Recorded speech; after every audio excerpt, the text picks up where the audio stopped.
নমস্কার বন্ধুরা, food KG চ্যানেলে তোমাদের সকলকে জানাই স্বাগতম। আজকে আমরা একটু অন্যরকম রেসিপি নিয়ে আসলাম তোমাদের সামনে। আশা করি তোমাদের খুব ভালো লাগবে। আজকের রেসিপি হলো ফুলকপির কারি। তাহলে চলো দেখে আসি আজকের রেসিপি। প্রথমে আমরা কড়াইতে দিয়ে দেব পরিমাণ মতো সাদা তেল। তাতে দিয়ে দেব গোটা করে কেটে রাখা ফুলকপি।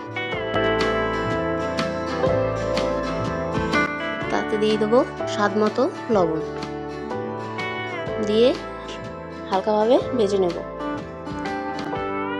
একটু ঢাকা দিয়ে দেবে, তাহলে ওটা ভিতর থেকে নরম হবে, মানে সিদ্ধ হবে ভালো, কিন্তু পুড়েও যাবে না।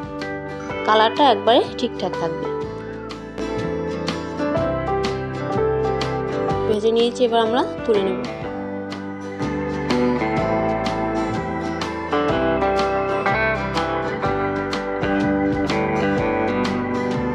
রান্না একটু স্বাদ আনতে দিয়ে দেবো সর্ষের তেল, এটা একটু স্বাদটা বাড়ে।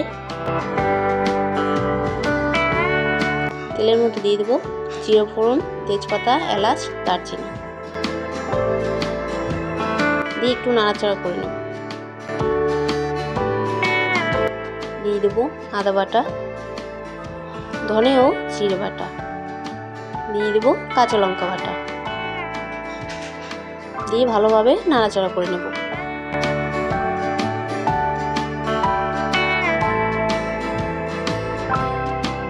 একটু সুন্দর মতো মশলাটা কষিয়ে নেব। তারপরে দিয়ে দেবো স্বাদ মতো লবণ, দিয়ে আবারও নাড়াচাড়া করতে থাকবো।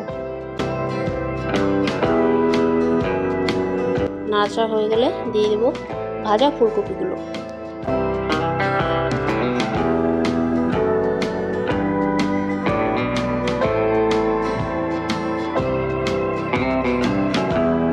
এবার আমরা মশলার সাথে ভালো করে মিশিয়ে নেব। তেলটা ছাড়ছে তখন দিয়ে দেবে নারকেলের দুধ।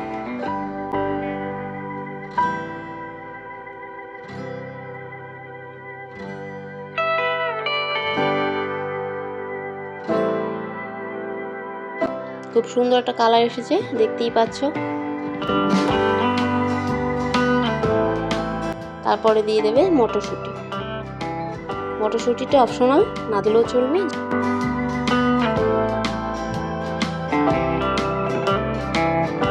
আমাদের রেসিপি কেমন লাগলো কমেন্টে অবশ্যই জানাবে। আশা করি ভালো লাগবে, করে দেখবে। আর তোমরা যদি আমাদের চ্যানেলে নতুন হয়ে থাকো, সাবস্ক্রাইব করো, সাবস্ক্রাইব করে সাথেই থাকবে। ধন্যবাদ সবাইকে।